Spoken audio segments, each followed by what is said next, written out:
Então, boa tarde a todos. Vamos dar início aqui a mais uma aula do curso de Economia Política 1. Essa aula é a aula do dia 22 de outubro de 2021.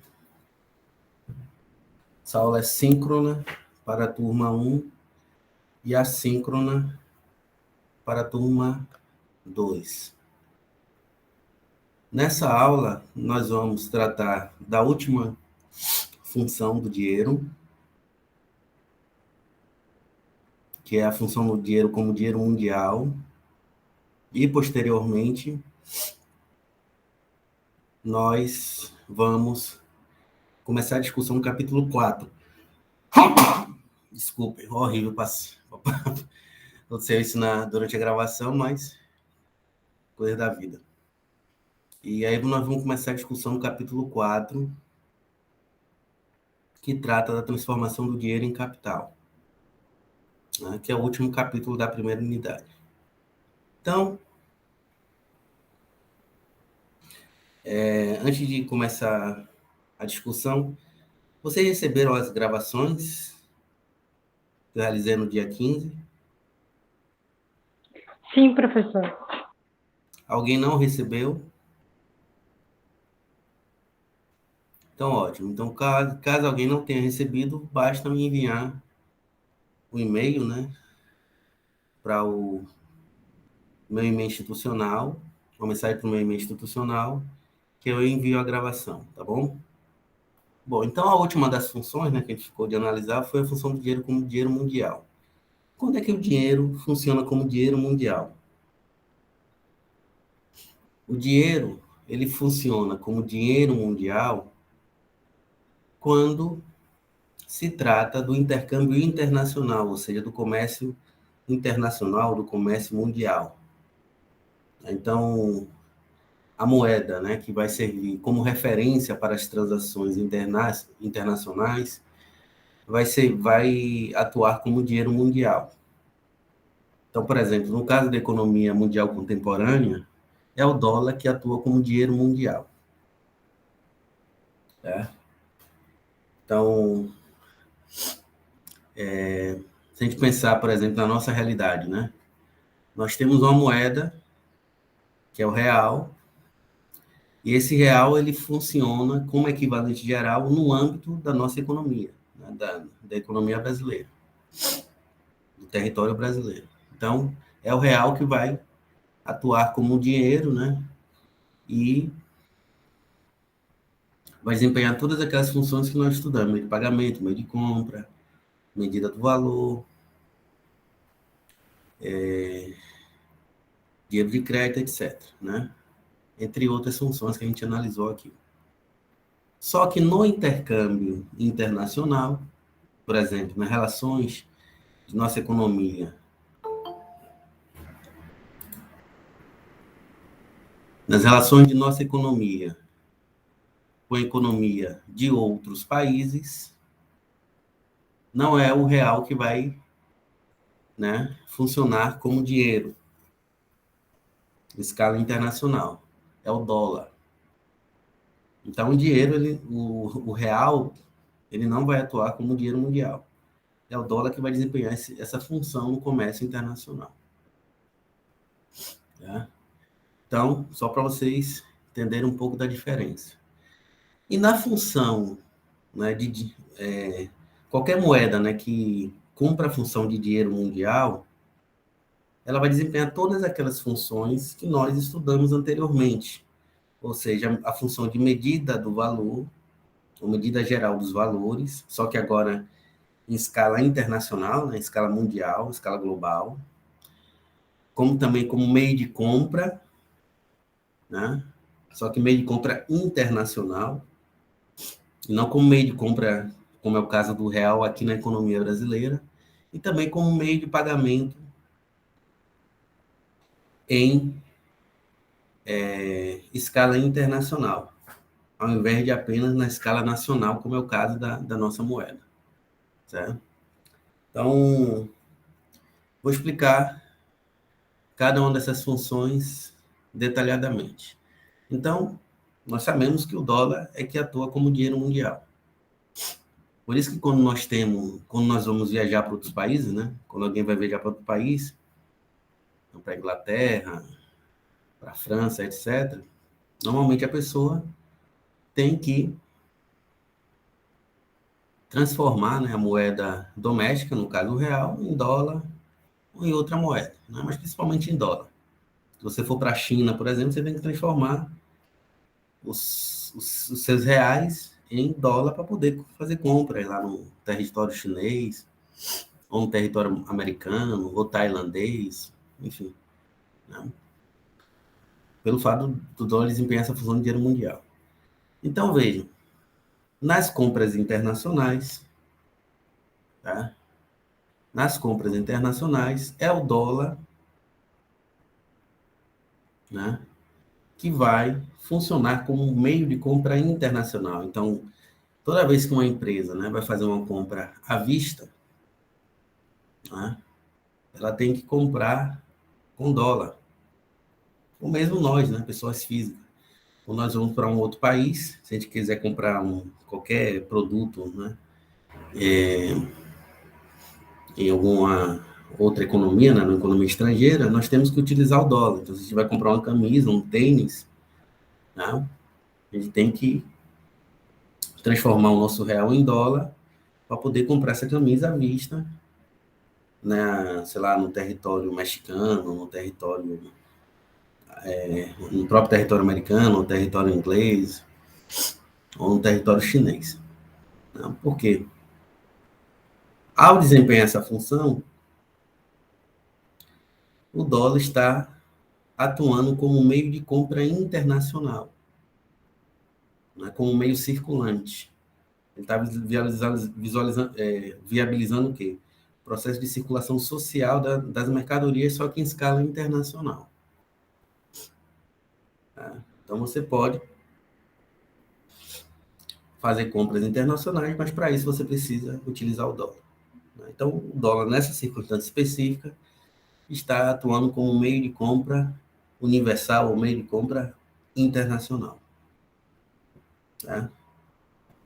Tal como o real, né, é utilizado como meio de compra aqui nas transações, nas relações de troca que ocorrem no âmbito da economia brasileira, no território brasileiro. Também o dólar pode atuar também como meio de pagamento internacional, tá? Tal como o real também atua como meio de pagamento aqui na economia doméstica. Então, vou dar um exemplo para vocês. Vocês conhecem, devem conhecer os hospitais aqui de Aracaju, não é isso?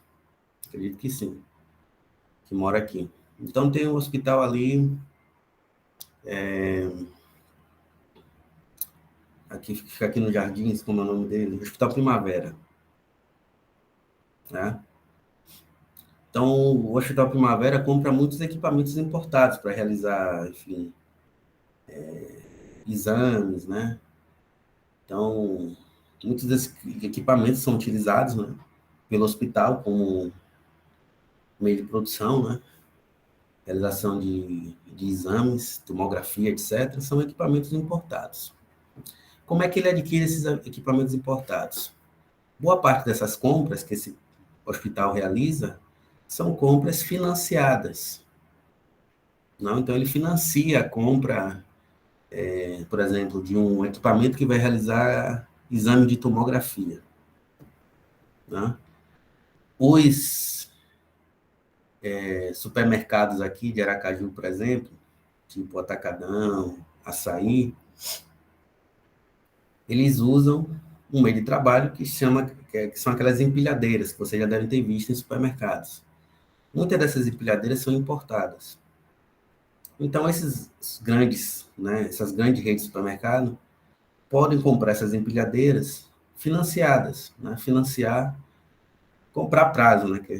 Quando a gente fala de financiamento, a gente está falando de compras a prazo.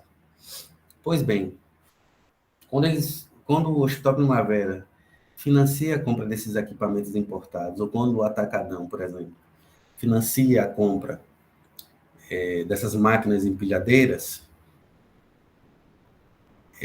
Vou botar aqui na foto só para vocês, que talvez alguém não esteja, né, lembrando.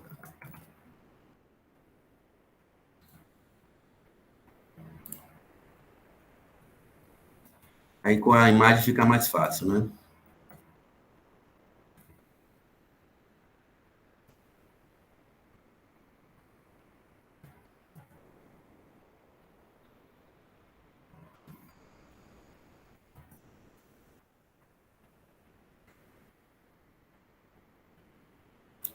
Então vou botar aqui, ó. Vou projetar aqui para você, porque com a imagem, né, dá para entender melhor as coisas.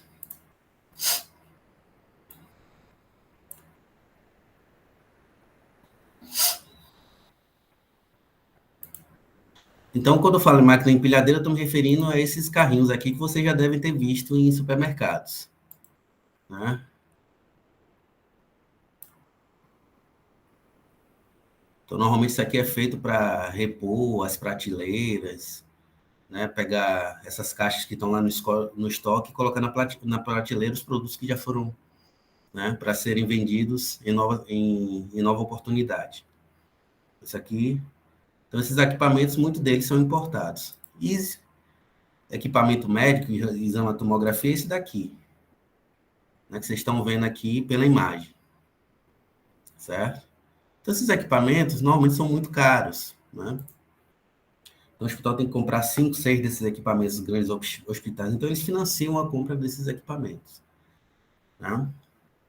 Quando eles fazem o financiamento, então eles vão pagar, sei lá, em prestações, 24 prestações, compra a prazo, né? Então, toda vez que ele utiliza o dinheiro, né, para pagar cada prestação, né, para amortizar cada prestação, então, no caso de compras internacionais, vai ser com dólar, né? Então, o dólar, nesse sentido, vai estar atuando como um meio de pagamento internacional, né? Tal como, né, o caso da gente que financia a compra de um apartamento, de um carro aqui, ou de uma moto.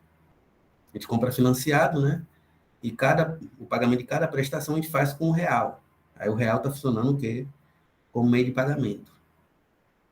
Só que aqui a gente está se referindo a transações econômicas que ocorrem em escala internacional.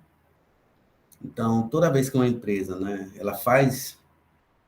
ela realiza um financiamento para a compra de um equipamento, por exemplo, hospitalar como esse é o caso dos grandes hospitais, ou no caso dos grandes supermercados, né, comprar essas máquinas empilhadeiras.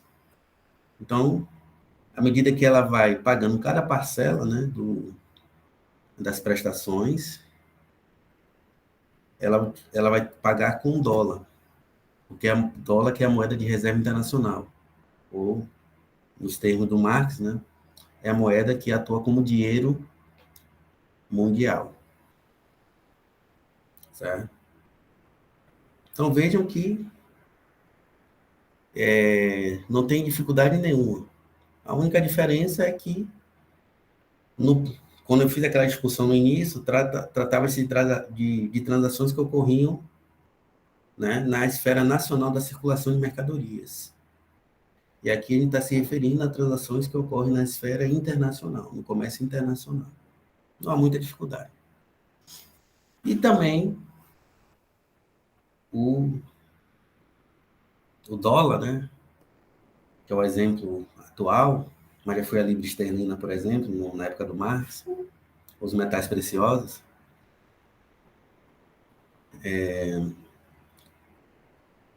ele também atua como medida geral dos valores, ou seja, como materialização absoluta e geral, absoluta, né, e geral da riqueza social. O que significa? Né? O que significa? Digamos, por exemplo, que um país foi vítima de um terremoto que deixou, assim, deixou milhares de pessoas desabrigadas, né? E que também implicou, além, né, da perda de vidas humanas, além também do fato de milhões de pessoas perderam suas casas, etc., também levou a enormes prejuízos financeiros, com destruição de estradas, de pontes e por aí, né? Então, caso de terremotos, de tornados, furacões, né? Eu me lembro que teve um terremoto terrível no Japão, se eu não me engano foi no ano de 2011. Aí o Japão recebeu ajuda internacional. Aí muitas pessoas enviaram, por exemplo, muitos países, né, enviaram água, né, para poder matar a sede, né, das pessoas que estavam desabrigadas no Japão. Não sei se vocês lembram, algum de vocês, né, se eram mais novos, né? Mas teve esse caso desse terremoto, se eu não me engano, foi no ano de 2011. Eu não sei exatamente se não foi no ano de 2011, mas foi recente, tem mais ou menos 10 anos. E além dessa ajuda, né, com mercadoria, com valores de uso específico, como água, etc., alimentos, né, um país também pode fazer doações em dinheiro, certo? Só que no caso das doações em dinheiro em escala internacional, quando um país faz doações, né, aí no caso se trata de transações unilaterais, porque não há contrapartida. Aí não representa compra e venda de mercadorias. Né? Então, quando um país sofre uma tragédia, um terremoto, etc., aí outros países vão ajudar, eles enviam, além de água, alimentos, etc., né, até também médicos, etc., eles também enviam dinheiro para ajudar, por exemplo, na reconstrução do país, coisas desse tipo. Né? Pois bem, no caso da ajuda internacional, né, normalmente essa ajuda vai ser feita com base, né, vai ser realizada, melhor dizendo, em dólar, vai ser efetivada com dólar. Né? Então, vai haver transferências unilaterais, só que em dólar, não, por exemplo, na moeda local. Por quê? Não na moeda, por que não em reais? Se os brasileiros quiserem, se o governo brasileiro quiser ajudar o governo japonês ou o governo de outro país. Porque o real não é dinheiro mundial. Né? Então, para que o governo brasileiro dê uma ajuda, né, ao Japão em caso de um terremoto, etc., essa ajuda tem que ser, né, ou na moeda japonesa, né, que circula lá no território japonês, mas como se trata de ajuda internacional, normalmente vai ser na moeda que serve como, que atua como dinheiro mundial, que no caso é o dólar. Então, nessas transferências internacionais e unilaterais, normalmente essas transferências, essas ajudas que ocorrem em escala internacional, são ajudas, né, financeiras que são cotadas na moeda internacional, que no caso é o dólar. Tá? E no caso é o dólar. Então, a transferência tem que ser realizada na moeda internacional. Né? Então, ela vai ser avaliada não em termos de reais ou qualquer outra moeda doméstica, mas sim em termos da moeda que serve, né, como dinheiro mundial, que no caso é o dólar.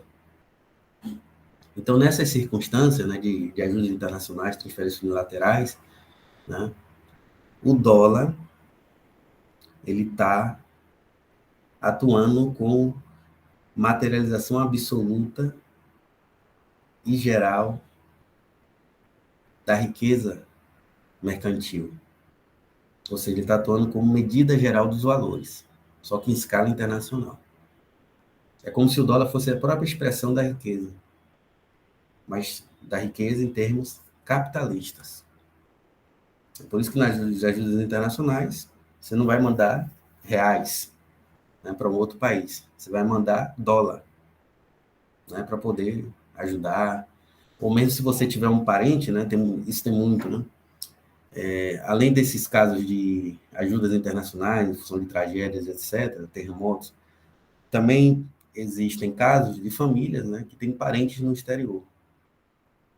Certo? Então, o que acontece nesses casos? Normalmente, quem tem parente morando num país estrangeiro, ajuda o parente enviando dólar e não enviando real. Então, por exemplo, se eu tivesse um parente, um filho, um irmão no exterior, eu fosse ajudá-lo, porque eu ganho muito bem, etc., né? Eu não enviaria reais para ele morando no exterior. Eu enviaria o quê? Dólar. Né? Por quê? Porque é o dólar que atua como dinheiro mundial. O próprio nome já deixa claro, né? Dinheiro mundial. Né? Então, como dinheiro mundial, ele vai exercer todas as funções que o dinheiro exerce também na esfera nacional, da circulação de mercadorias. Tá? Então, essa é a última função que eu tinha para explicar a vocês. Eu gostaria de saber se vocês têm alguma dúvida em relação a isso.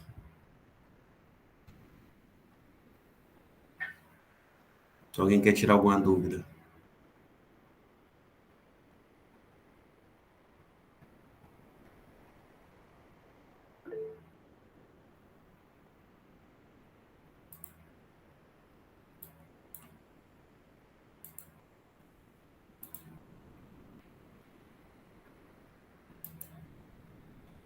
Jean Rodrigues Santos, boa pergunta. Por que a Libra ainda é tão forte? Jean, a Libra ainda é tão forte porque o sistema monetário é bastante poderoso, inclusive nas condições do capitalismo de hoje. Então, os grandes bancos ingleses, né, eles são bastante poderosos, né, a nível internacional. Então, boa parte das reservas de ouro estão depositadas nos bancos ingleses. Então, o sistema financeiro de Londres, né, a Praça Financeira de Londres é muito poderosa, né? Então, essa circunstância que faz com que a Libra, né, ainda mantenha uma posição de destaque no cenário internacional. Certo? Então, isso é o reflexo do quê? Do poder econômico e político da Inglaterra. É claro que não se compara, né, ao poder norte-americano, mas devido ao poderio financeiro, né, do sistema monetário inglês, dos bancos ingleses, da praça financeira de Londres, né, a Libra ainda goza de grande prestígio, internacionalmente falando. Né. É uma moeda forte porque ela está ancorada, né, no ouro que está depositado nos bancos ingleses. Por isso que é uma moeda ainda que guarda grande prestígio internacional. Que goza de grande prestígio internacional.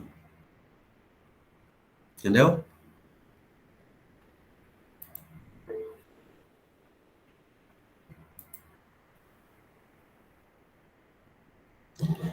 E a sua pergunta chama atenção para um fato importante, né?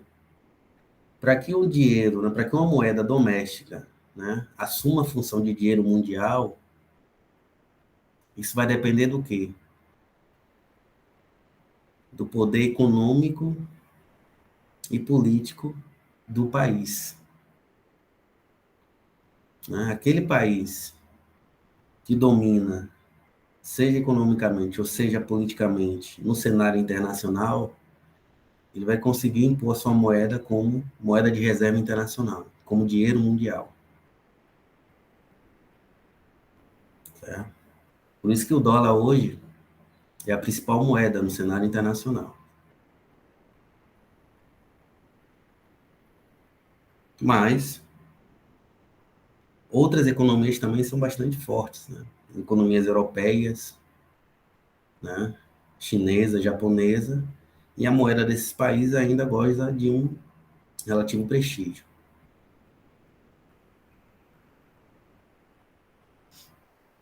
Então, a imposição de uma moeda X ou Y como moeda de reserva internacional depende da geopolítica, né? Da correlação de forças entre os diferentes componentes, né, da economia mundial, entre as diferentes economias nacionais. Já o elo fraco do sistema, né, que são os países subdesenvolvidos, países periféricos, eles não conseguem impor a sua moeda, né? Como é o caso, por exemplo, da nossa economia, da economia brasileira. Isso é um reflexo do quê? Da fragilidade de nossas empresas, né? De nossos bancos, frente aos competidores estrangeiros. Tá? Então, basicamente, essa é a resposta. O sistema financeiro da Inglaterra, né? O sistema monetário e financeiro inglês que permite a Libra ainda gozar de uma posição de prestígio, né? No cenário internacional. Mais perguntas?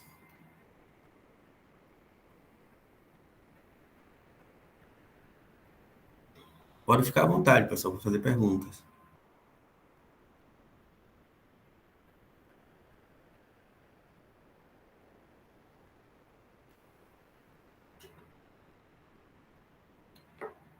Só vou chamar atenção aqui, né, para um fato, né, que países, por exemplo, subdesenvolvidos, como é o caso do Brasil, né, países que alguns chamam de países emergentes, países em desenvolvimento, mas acho que a nomenclatura correta é país subdesenvolvido.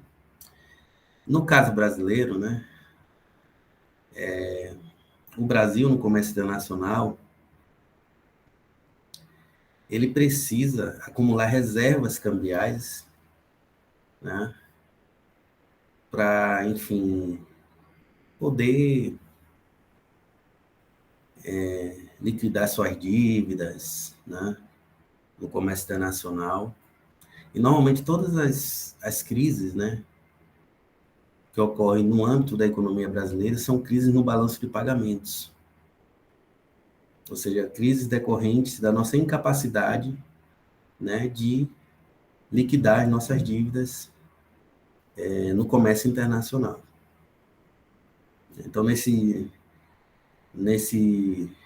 toda vez que o país enfrenta uma crise no balanço de pagamentos, vocês vão aprender isso em contabilidade social, né, em economia brasileira, o país sempre experimenta uma crise econômica bastante profunda. E aí as nossas divisas elas tendem a se evaporar.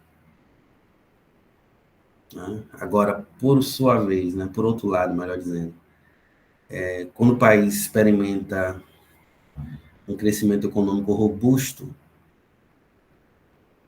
né, aí as nossas reservas elas tendem a aumentar, né? A aumentar. O país vai começar, enfim, vai começar a acumular sucessivos superávites na nossa balança comercial, e esses superávites acabam se refletindo, né, no aumento das nossas reservas cambiais. Então, em toda situação, né, que nossas reservas estão diminuindo, essa se torna uma situação preocupante do ponto de vista da economia brasileira, e principalmente quando a gente pensa, né, no cunho de suas transações com o resto do mundo, que é uma conta que está lá do balanço de pagamentos. Né? Então, o Brasil ele sempre precisa obter superávit na balança comercial para ele poder, né, saldar assim, os pagamentos, saldar todas as dívidas que ele contrai a nível internacional. Já que a nossa balança de serviços e renda sempre é estruturalmente deficitária. Então, a gente depende muito do desempenho do nosso comércio exterior.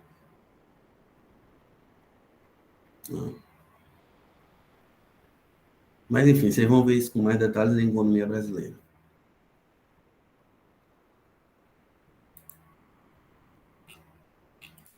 Mais dúvida, pessoal? Ali do Jean?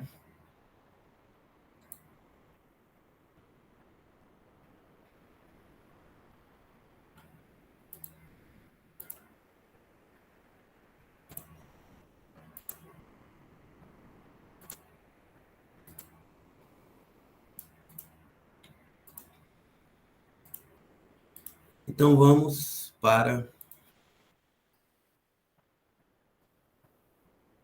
o quarto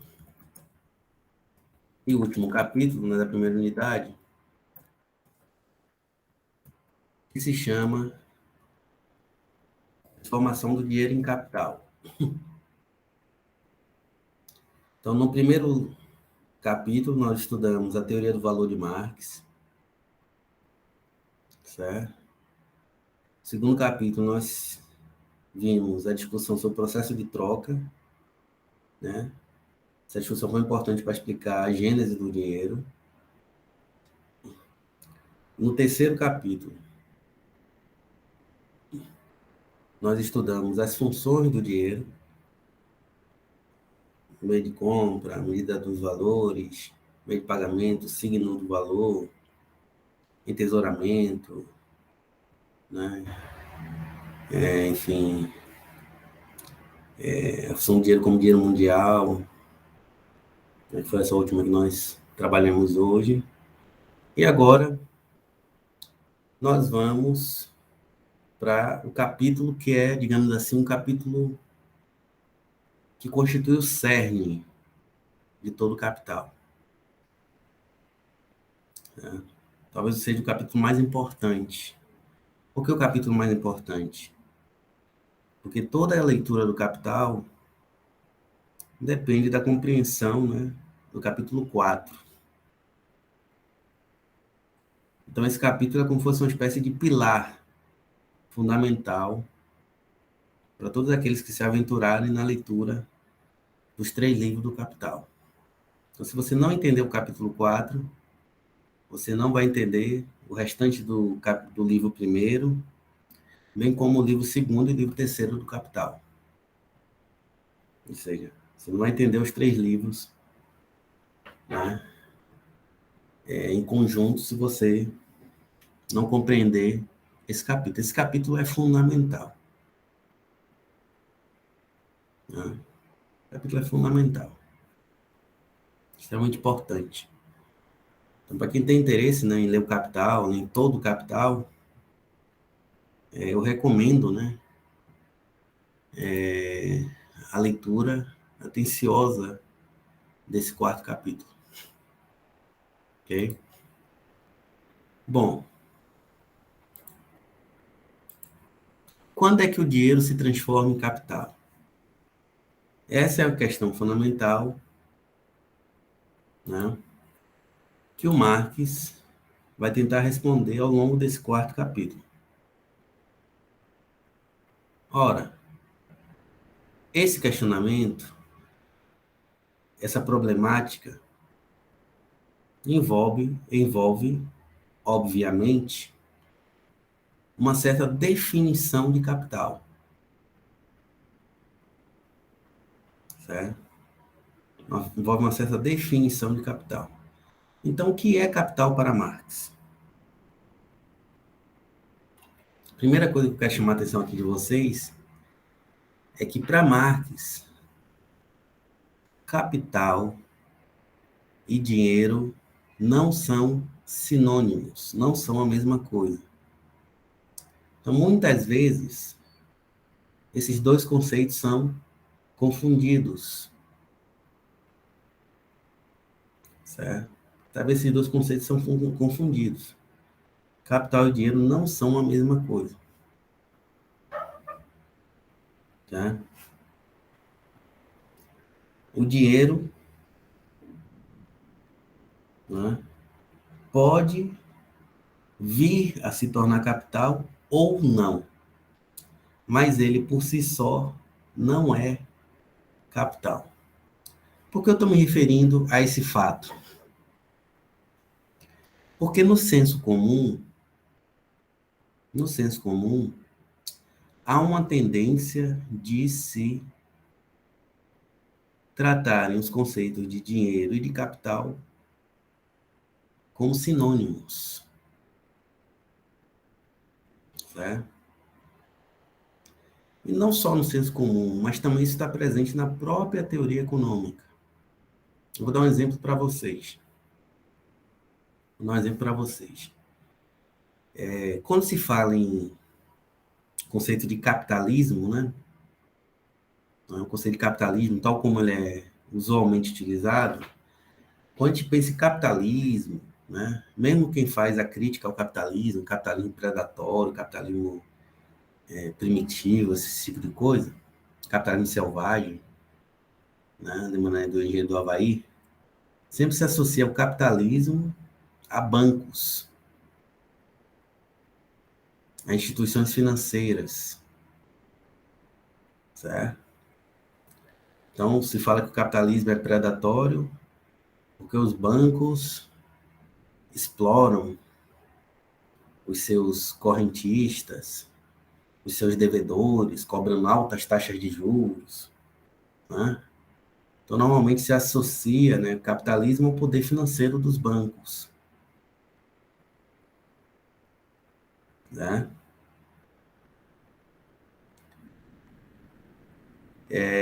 Talvez vocês devam ter lembrado, né, da crise de 2007, vocês se lembram da crise de 2007, 2008, que tinha aquela famosa frase, né?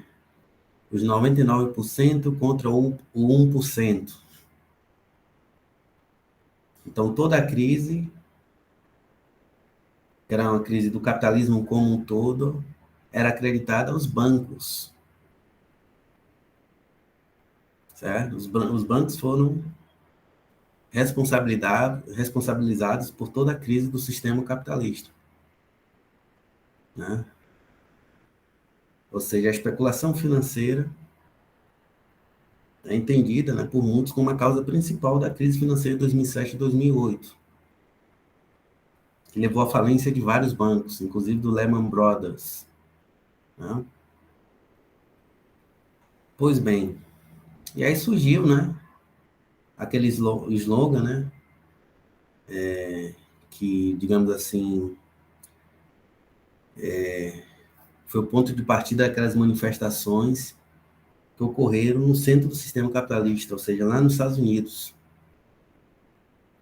né, que as pessoas levavam cartazes escritos 99% contra um, né, manifestações que ocorreram em Wall Street. Não sei se vocês viram essa manifestação. Eu vou tentar mostrar aqui.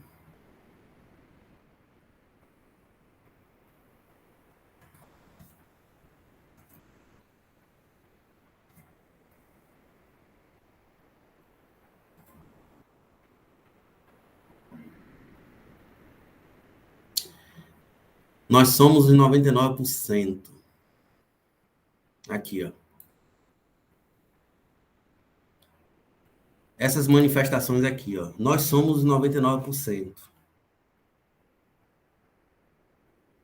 Ocupa Wall Street, né? Foram várias manifestações, certo? Devem estar vendo aqui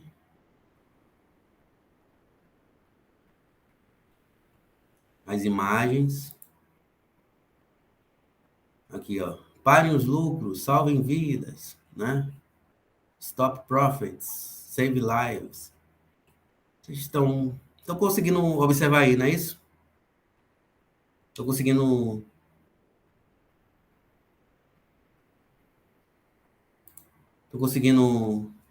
visualizar? Pois bem,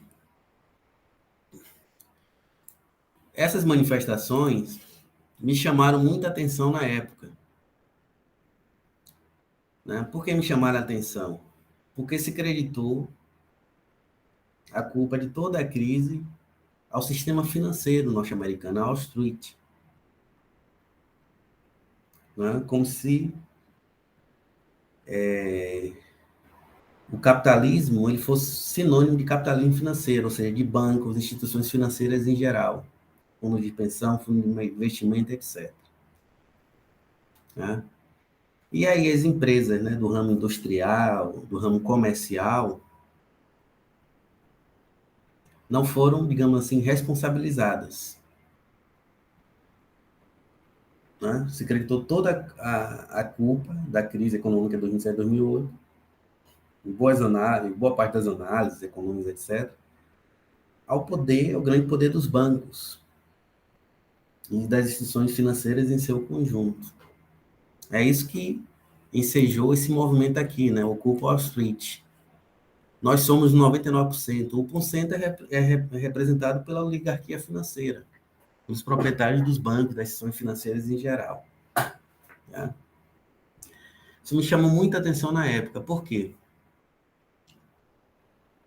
Porque, né, essas manifestações aí, eu acho que é um bom exemplo, que são relativamente recentes, né, tem uns 10, 11 anos, mas são um bom exemplo da compreensão que a maioria das pessoas tem sobre os conceitos de dinheiro e de capital. A confusão normalmente que se faz em relação a esses dois conceitos. Ora, se o conceito de capital é confundido com o conceito de dinheiro, se eles são vistos como sinônimos, quais são as instituições que monopolizam o capital, o dinheiro, o capital monetário, o dinheiro? Os bancos, não é isso? É os bancos que concentram todo o capital monetário, ou seja, o capital sob a forma de dinheiro, correto? Então, obviamente, né, que em toda crise, partindo dessa leitura, vai se culpar os bancos pelas crises que o capitalismo eventualmente ia atravessar, como foi o caso da crise de 2007 e 2008. Né? Então, isso que ensejou esse movimento Occupy Wall Street, que inclusive deu origem àquele filme lá do Batman, né? The Dark Knight Rises, né? Que é o cavaleiro que na tradução em português ficou Cavaleiro das Trevas Ressurge, que é o terceiro Batman. Não sei se alguém já assistiu aqui o terceiro Batman?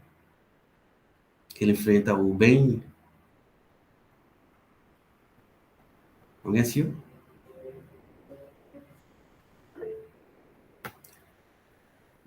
Nesse filme, as manifestações que ocorrem, né, depois que o Bane cria todo aquele caos, é exatamente, né, eles colocam a culpa nos poderosos, né, pela pobreza, etc, e por aí vai, né. E a ideia que está por trás, né, dessa rebelião que ocorre no filme é exatamente essa, né, de que nós, os 99%, tem que tomar as rédeas do processo. Isso lá no filme. E na vida real, né, essas manifestações que ocorreram lá no centro financeiro, né, dos Estados Unidos, reflete exatamente, ao meu ver, essa confusão entre os dois conceitos.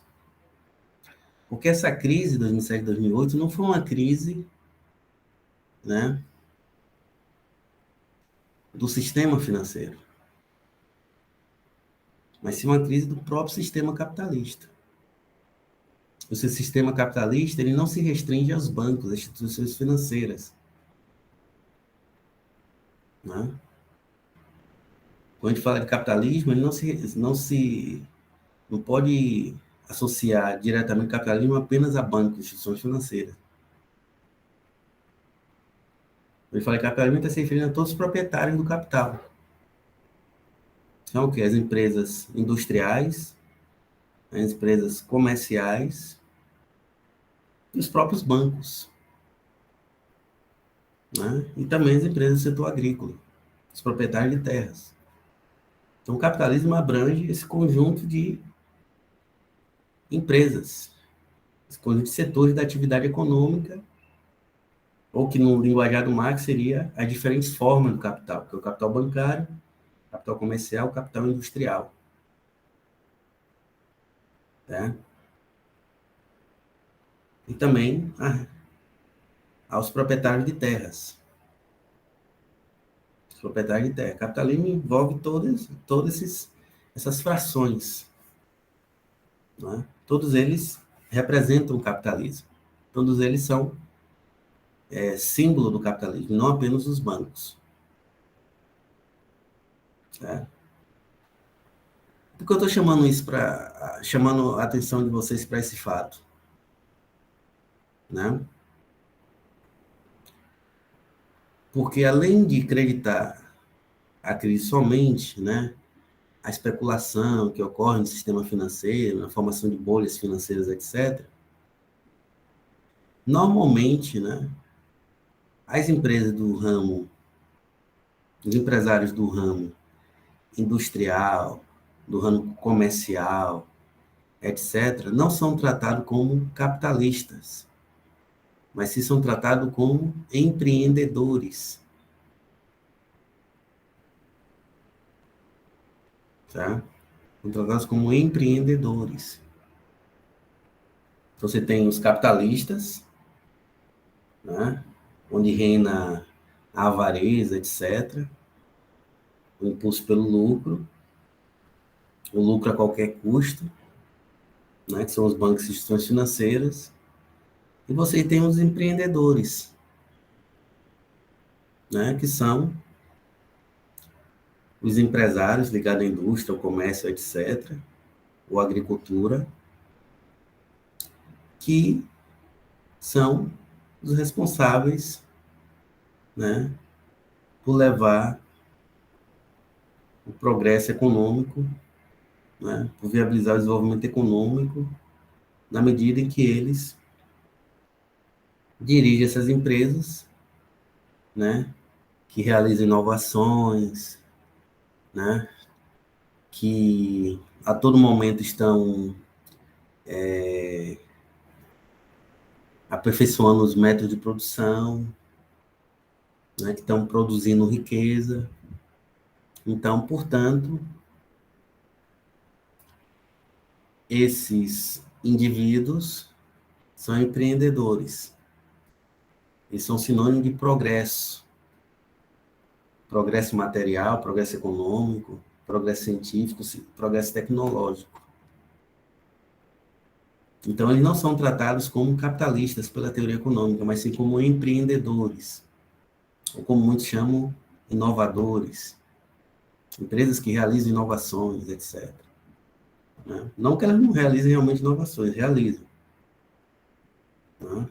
Mas essas empresas não são tratadas como empresas capitalistas. Normalmente, quando se refere às empresas industriais, comerciais, etc., ou às empresas do setor agrícola, se fala em empreendedores, né? Vocês já estão muito acostumados, né, a essa nomenclatura, acredito. Aqui na UFIS mesmo tem um chamado prêmio de inovação, esse tipo de coisa. Pois bem, esse tipo de leitura, né, esse tipo de interpretação da realidade provém dessa confusão entre dinheiro e capital. Ou melhor, confusão não, de tratar esses dois conceitos como sinônimos. O tratamento desses dois conceitos, né, dinheiro e capital como sinônimos, é que dá origem a essa interpretação na qual se atribui, né, aos bancos como uma metáfora essencial do que a gente entende por capitalismo, e, por outro lado, o tratamento que se dá aos industriais, aos empresários do ramo comercial ou agrícola, de tratar esses agentes como empreendedores e não como capitalistas. Então, essa que é a origem da confusão, ou do mal-entendido, na teoria econômica e também para o senso comum. Também para o senso comum. Então, normalmente, né, nas análises, se trata as empresas de diferentes ramos, né, da indústria, ou do comércio, ou da atividade agrícola, como empresas que contribuem para o desenvolvimento do país, gerando riqueza, gerando progresso, desenvolvendo novas tecnologias, e se isenta nessas empresas de toda e qualquer culpa de uma eventual crise econômica, como foi feito na crise de 2007 e crise de 2008. Tá? Se vocês assistirem vários documentários, Nossos documentários normalmente mostram que as empresas do ramo industrial, do ramo, sei lá, imobiliário, do ramo comercial, do ramo agrícola, elas foram prejudicadas, né, pela especulação financeira dos bancos e das demais instituições financeiras. Não se atribui a culpa a essas empresas. Por quê? Porque elas não são sinônimo de capitalismo. Sinônimo de capitalismo é apenas os bancos. E só avidez por lucro fácil, mediante a especulação financeira. Pois bem, o Marx, né, nesse capítulo 4, ele vai trabalhar esses dois conceitos como conceitos diferentes, e não como conceitos sinônimos. E isso tem uma implicação na prática. Qual é a implicação? Por exemplo, como se interpreta uma crise econômica, não vai se interpretar uma crise partindo da ideia de que ela foi provocada pelos bancos, enfim, pela especulação financeira que ocorre na esfera financeira, etc. Vai se tratar toda e qualquer crise econômica como uma crise do sistema em seu conjunto, no seu conjunto. Agora, obviamente que a crise pode começar de um setor e, né, contaminar os demais setores. Então, por exemplo, a crise pode se iniciar no comércio e acabar na esfera comercial e acabar afetando as demais esferas, a esfera da produção, das finanças, etc. Setor agrícola e por aí vai. Ou então, a crise pode começar na esfera financeira, como foi a crise de 2007 e 2008, que foi o epicentro da crise, né? Mas acabar contaminando os demais setores da atividade econômica. Mas, na interpretação da crise, se entende que a crise é uma crise do sistema capitalista em seu conjunto. Então, veja que é uma diferença aí na leitura, né, na interpretação das crises. Tá? E também, quando não se trabalha, né, com a noção de que dinheiro e capital são sinônimos, vai se considerar indústria, comércio, agricultura, ou seja, o capital empregado em cada uma desses ramos, né, da atividade econômica, ou capital empregado na própria atividade bancária, como diferentes formas do capital. Como diferentes formas do capital. Então, quando a gente fala de capitalismo, a partir dessa perspectiva, a perspectiva que Marx apresenta no Capital, o capital empregado nos bancos, na indústria, na agricultura, no comércio, são diferentes formas de capital, apenas. Não há diferença. Todas elas são empresas capitalistas, mas que se dedicam a atividades diferentes. Então, não há essa diferença entre atividade empreendedora, né, e o capitalismo dos bancos. Na verdade, todos são empresas capitalistas, só que você vai diferenciar, né, o capital bancário, que é o capital empregado na atividade bancária,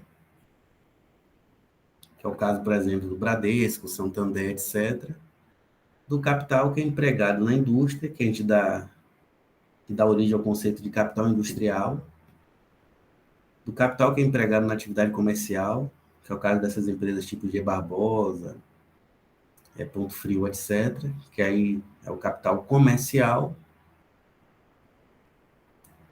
certo? Que é o capital comercial, certo? Então, você tem apenas diferentes formas do capital, mas todas são empresas capitalistas.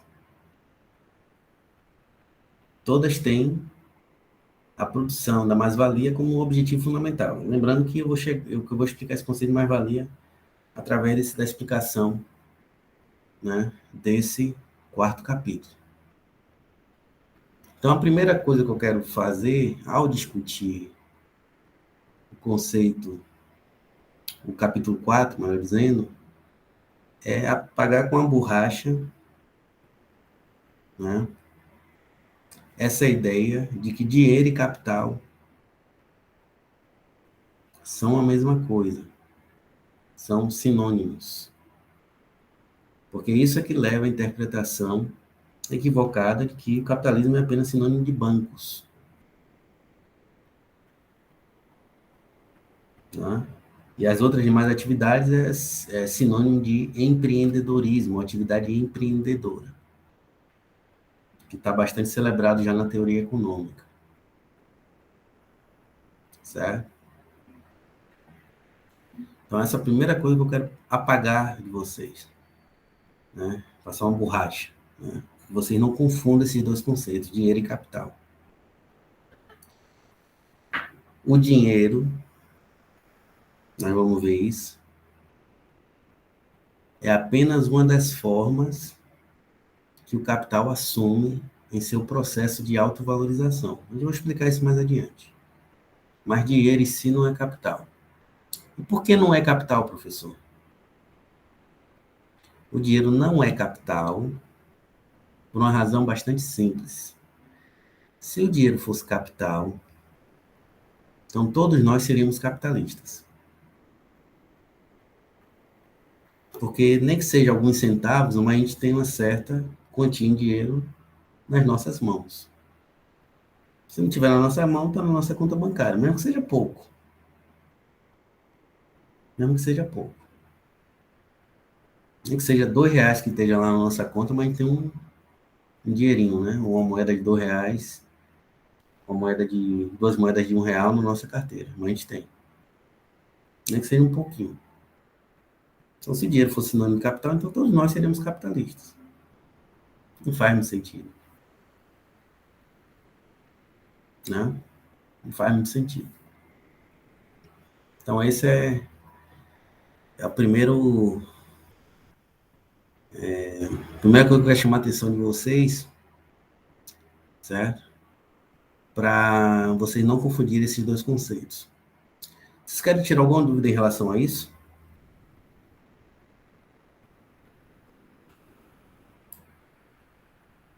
Sim, professor. Eu queria perguntar uma coisa. Pode ficar à vontade, Juliana. Nessa questão agora que o senhor falou, eu fiquei um pouco confusa. Então, por a gente estar inserido numa sociedade capitalista, isso não nos faz capitalista? Eita, isso não Não, nos faz capitalista? não, Então, como não. seria? Eu vou explicar, certo? Eu vou explicar. Eu não vou explicar hoje, porque eu vou ter que encerrá-lo um pouco mais cedo hoje. Mas só para finalizar, né, a resposta, você vai ver, né, que eu vou utilizar essas duas fórmulas aqui, ó. MDM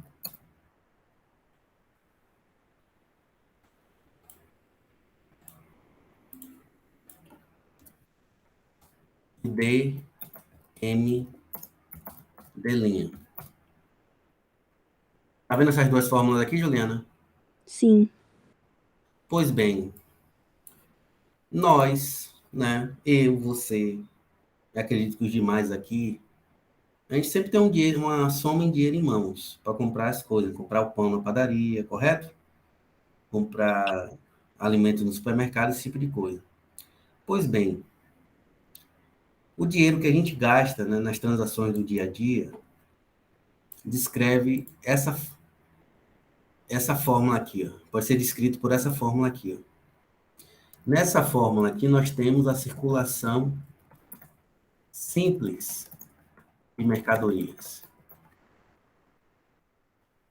Nessa outra aqui nós temos a circulação capitalista de mercadorias. Por que nós não somos capitalistas, viu, Juliana? Porque o dinheiro que a gente gasta corresponde à circulação simples de mercadorias. Agora, o dinheiro que é gasto pelo dono do Bradesco, ou pelo dono, por exemplo, da Casa Alemã, descreve esse movimento, essa forma, pode ser descrito através dessa fórmula aqui, ó, DM de linha. Aqui o dinheiro se transforma em capital, aqui não, certo? Aqui não. Então, para ser capitalista, o dinheiro que você gasta tem que descrever esse movimento aqui, ó, DM de linha, que eu vou explicar com detalhes. Se você gasta o dinheiro,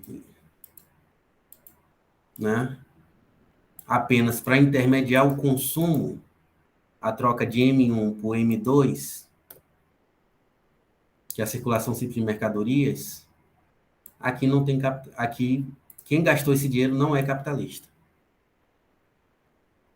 O gasto do dinheiro ocorre em ambos, mas só é capitalista quem gasta o dinheiro que descreve esse movimento aqui, ó, DMD'.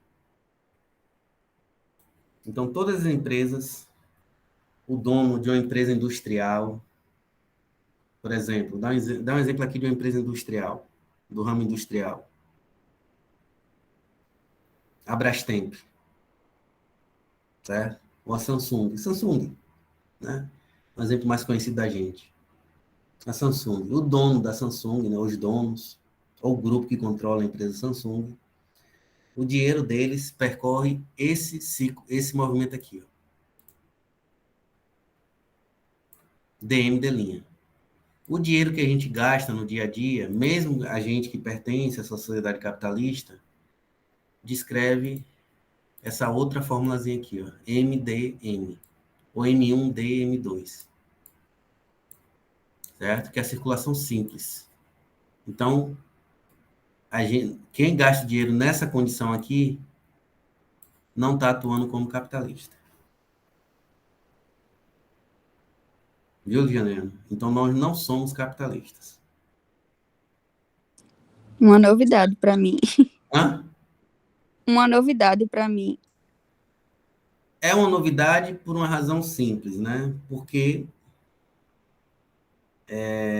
há muita confusão no senso comum. E naturalmente seria uma novidade para você, porque você ainda é jovem, né? Você está entrando agora no curso de economia. Eu também fiquei espantado quando, né? Mas nós, por definição, nós não somos capitalistas. Porque todo gasto de dinheiro que a gente realiza é só para viabilizar o nosso consumo. Então, por exemplo, eu recebo meu salário como professor, o que é que eu faço? Compro o livro, né, que vocês estão vendo aí atrás, compro o celular, se eu precisar, né? Compro o mouse, compro alimentos para me alimentar no dia a dia, né? Pago conta de luz, pago conta de água, né? Pago aluguel, que eu não tenho um apartamento próprio, pago a gasolina do meu carro, né? Pago minhas contas em geral. Assim também como vocês pagam suas contas em geral. Só que esse gasto de dinheiro que nós realizamos está descrevendo esse movimento aqui, ó. MDM. Circulação simples. É só para viabilizar o nosso consumo. Você não gasta dinheiro para pagar sua internet? Sim. É só para viabilizar seu consumo só de internet. Assim como também você compra pão. Você gosta de pão? De café? É Sim. só para viabilizar seu consumo. Eu também compro pão e café. Não é para valorizar o dinheiro. É só para viabilizar o consumo. Aqui o dinheiro é gasto como capital, no DM de linha. Aqui ele é só para viabilizar o consumo. Agora, o gasto de dinheiro por parte das empresas capitalistas não é para viabilizar o consumo das mesmas.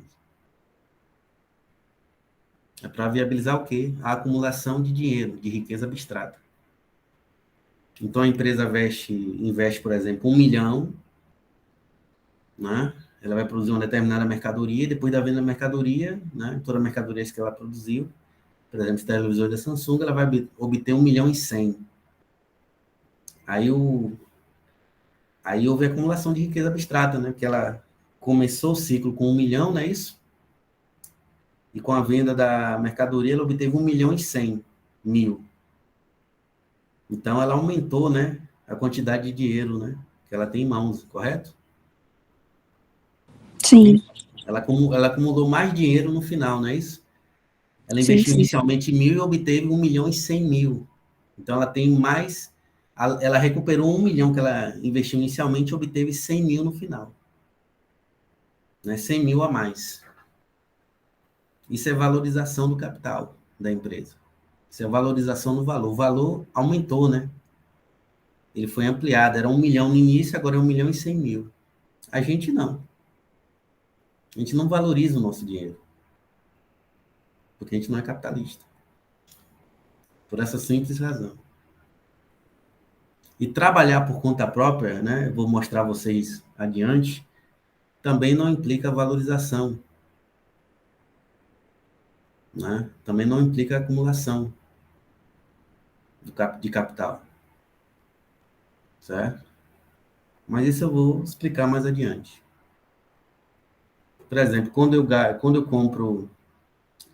comprei esse mouse, não houve aumento do valor aí.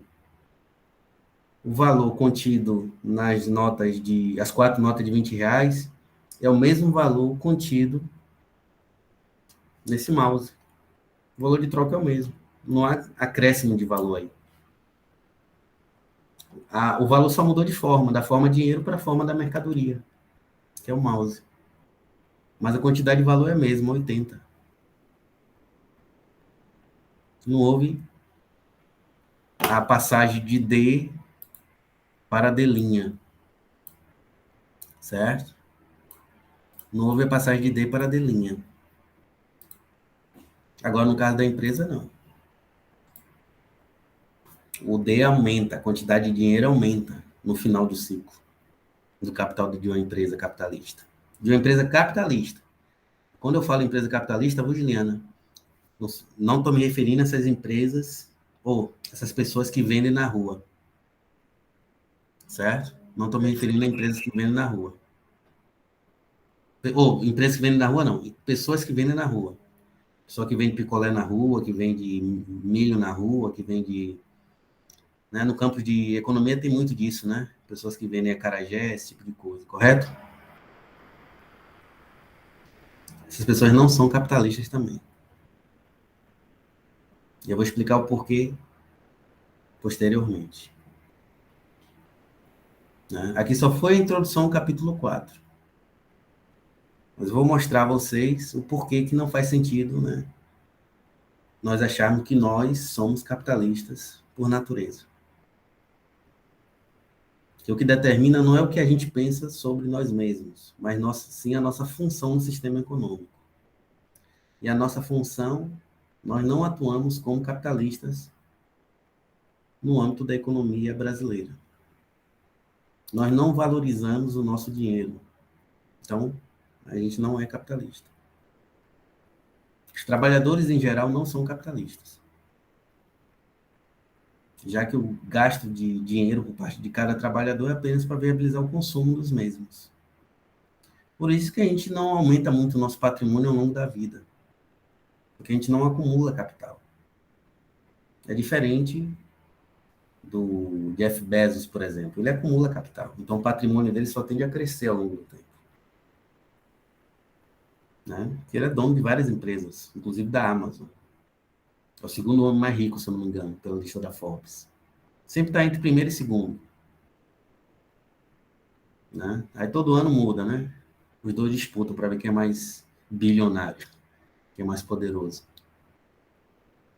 Então, ele e um russo aí, se eu não me engano, sempre estão figurando em primeiro e segundo, alternativamente. E por que ele consegue aumentar tanto patrimônio ao longo do tempo? Porque o capital dele está se valorizando, viu, Juliana?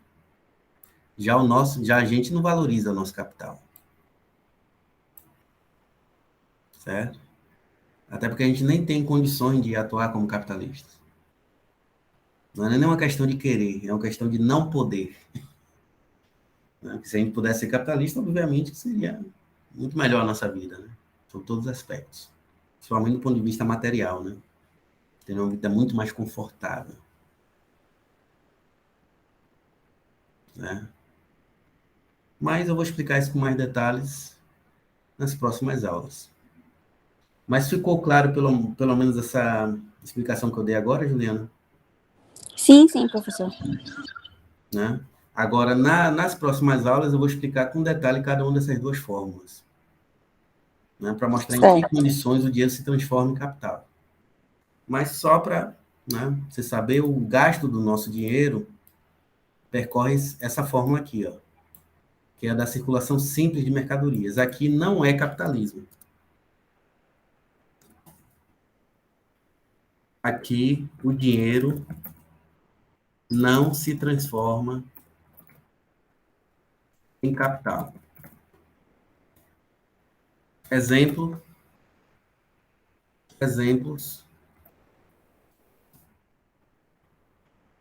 Utilizar o salário para comprar mercadorias que vão satisfazer as necessidades de consumo dos trabalhadores. Né? Então, todo trabalhador não é capitalista por definição. É que eu gasto de dinheiro apenas para satisfazer sua necessidade de consumo. Já o capitalista, não. O objetivo dele com o gasto de dinheiro não é o consumo, mas sim a valorização do valor. É transformar uma determinada quantia, né, ao final do ciclo do capital, numa quantia superior. Como, por exemplo, 1 milhão que se transformou em 1 milhão e 100 mil. Aí você tem um acúmulo da riqueza abstrata, que é o dinheiro. Isso é que caracteriza a produção capitalista, né? O acúmulo da riqueza abstrata ao longo do tempo. Não? Então, aqui é o... Professor, no caso de investimentos, seria uma circulação capitalista do dinheiro? Tipo, qual tipo de investimento? Como investimentos na bolsa, em que a pessoa faz um aporte inicial e tem a valorização desse investimento a partir dos anos. Na verdade, é a transformação do capital para a empresa que está vendendo a ação. E não para quem... Entendi. Não para quem colocou, né? Agora sim, como você vai comprar ação, você está financiando as operações da empresa. Como você está financiando a operação da empresa, então você tem direito a uma parte do lucro da mesma. Certo? Uma parte do lucro da mesma. Mas, né, pelo fato de ter a posse da ação. Mas o capital acionário, né, que é o capital sobre a forma de ações, é investimento por parte da empresa que está vendendo ações. Ela vende ações exatamente para financiar suas atividades. Né? Como as atividades dela exigem grande volume de dinheiro, né, para financiar suas operações. Por exemplo, o Hospital Primavera, ela vai comprar 10 equipamentos que vai realizar exame de tomografia. É um dinheiro grande, né? Correto? Então, correto. Ele pode vender ações ao público, né, para amealhar o dinheiro necessário para poder comprar esses equipamentos. Aí vai vender ações ao público. Ou então a empresa lá do setor petrolífero, né, vai fazer investimento, pesquisa e desenvolvimento, vai explorar um novo campo, né, para ver se tem petróleo, etc. Como exige grande investimento, aí tem que vender ações ao público. É o caso que da Petrobras. Quando ela vai fazer investimento, ela vende ações ao público.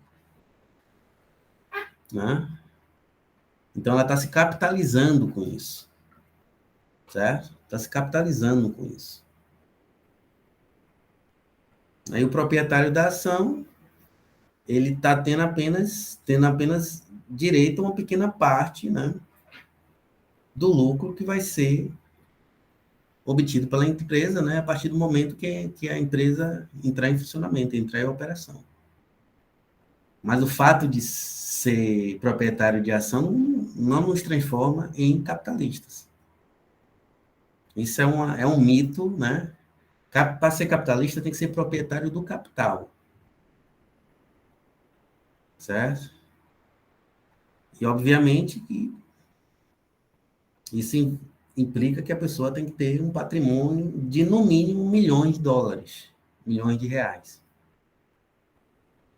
Até porque para você poder montar uma empresa e competir no mercado com outras empresas capitalistas, o investimento mínimo necessário é enorme, na casa dos milhões de dólares, milhões de reais. Não é com 10 mil reais que você vai se tornar capitalista. Não. A mesma coisa por parte de quem compra ação. Você só é proprietário, acionista de uma empresa, quando você compra um volume de ações, né, significativo. Tipo, 40% de todo o capital acionário da empresa, 30%. Para você ter voz, né, no conselho de acionistas da empresa, você tem que ter um montante mínimo de ações que corresponda a 50% do capital social total da empresa. Aí o gasto aí é milionário, até bilionário, né? Dependendo do tamanho da empresa. Né? Não é comprando R$ 1.000 de ações que você se torna proprietário capitalista. Compre R$ 1.000 de ações e tente dizer lá na Petrobras que você quer que elas explorem um novo campo aqui no Nordeste. Não vão nem ouvir você. Ou eu também. Fala isso, não vou me escutar. Ô, professor. Exatamente. Isso aí. Só um minutinho antes de passar para o Jarvis. Eu gosto muito do Batman, né? Então, assim, tem o meu herói preferido, né? Então, assim, tem o Batman Begins, né? É muito bom para mim, porque além da própria história fictícia, etc., tem um pouco de conhecimento e teoria econômica. Certo? Tem um pouco de conhecimento de teoria econômica. O que acontece? O que acontece lá no final do Batman Begins? Eu não vou falar do final do filme, mas eu só vou falar da questão econômica do filme. Né? Porque pode ser que alguém não tenha assistido ainda. Né? É um filme já de 2005. No Batman Begins, o Bruce Wayne, né, que é o bilionário, né, dono das indústrias Wayne, ele retoma o controle da empresa. Certo? Como é que ele retoma o controle da empresa? Ele cria um fundo, né? Um fundo, e esse fundo recompra as ações da Wayne Enterprises, que é a empresa, né, que o pai deixou para ele. Ele recompra as ações. Só que ele recompra as ações numa escala, né, que permite a ele ter o total controle sobre a empresa. Então, no início do filme, tem um diretor lá que dá um chute no Wayne, né? Só que como ele é bilionário, ele faz uma jogada, ele cria um fundo, certo? E com esse fundo ele recompra as ações da Wayne, retomando o controle da empresa. Aí quem assistiu a trilogia do Batman, né, do Christopher Nolan, né, sabe que quem é o proprietário das empresas Wayne, né, depois que ela se torna uma companhia acionária, uma sociedade anônima, é o próprio Bruce Wayne. Mas quem é que gera a empresa? É o Fox, né? Lúcio Fox.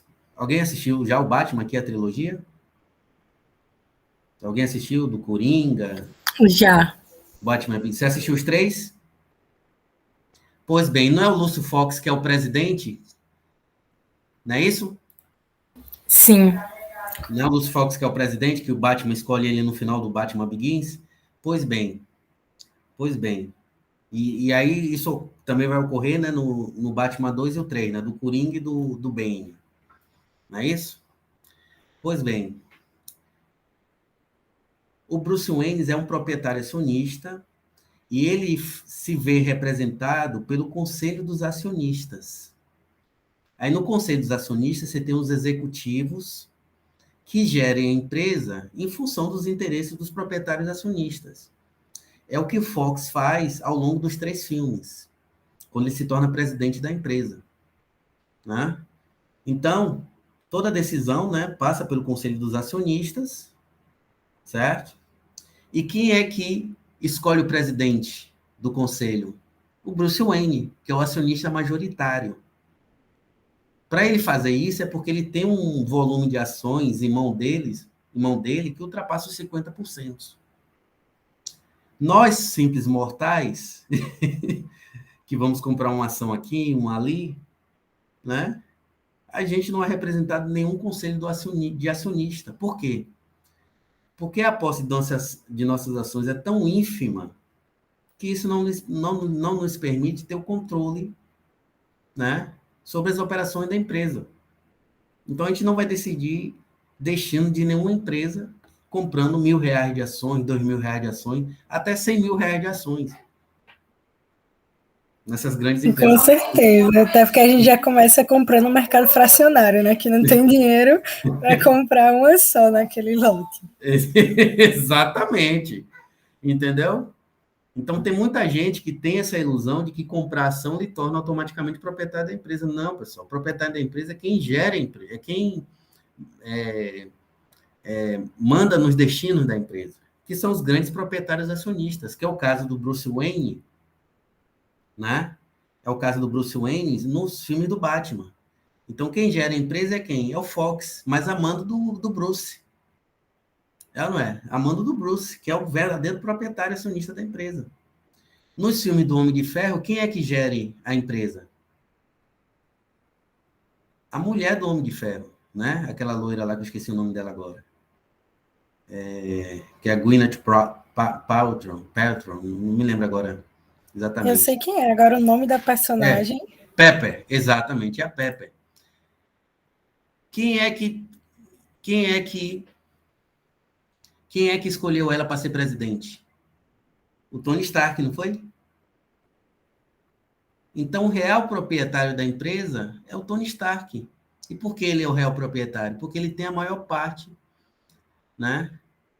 Ele tem a propriedade da maior parte das ações da empresa. Certo? Tem a maior parte das ações da empresa. Então, ele pode, né, decidir pelos destinos da empresa, o tipo de investimento que a empresa vai fazer ou não. E aí ele se vê representado, né, as indústrias de Stark, através da Pepper, que é uma pessoa de confiança dele, que depois se torna, né, pela história, né, dos Vingadores, etc., do filme do Homem de Ferro, na esposa dele. Mas ela começa como uma funcionária da empresa. Tá? Ela começa como uma funcionária, como executiva da empresa. Então, não é você comprar uma ação que se torna... Que proprietário de empresa é esse que não, que não se vê representado no conselho de acionista da empresa? Entendeu? Então, não faz sentido. Né? Porque o governo brasileiro é o acionista majoritário da Petrobras, antes dela ser privatizada, pelo visto, porque ele detém a maior parte das ações da Petrobras, mais de 50%. Né? Por isso. Mas se eu for comprar ação da Petrobras, não quer dizer que eu, individualmente, sou proprietário da Petrobras. Pelo contrário. Pelo contrário. Então, são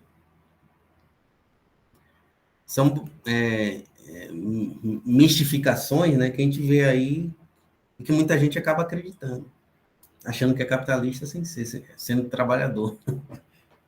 Né? O fato de comprar criptomoeda, de comprar ações de empresas, não lhe torna capitalista, infelizmente. Estou falando, né, para os alunos em geral, inclusive para mim também. Serve para mim também. Vocês vão desculpar aí estar sendo sincero, né? Mas como diz o provérbio, né? A verdade dói, mas liberta. Então, essa é a verdade que eu estou passando para vocês, nua e crua. Ok? Então, nas próximas aulas, vamos começar a discussão, tá bom? Do capítulo. Aqui só foi uma parte, a introdução, né? Falar um pouco dessa confusão que se faz dos conceitos de capital em dinheiro. E aí, nas próximas aulas, a gente vai entrar na discussão dos capítulos propriamente ditos. Ok? Então, abraço a todos e uma boa noite. Boa noite não, boa tarde. Tchau, professor. Boa tarde. Tchau, professor. Boa tarde.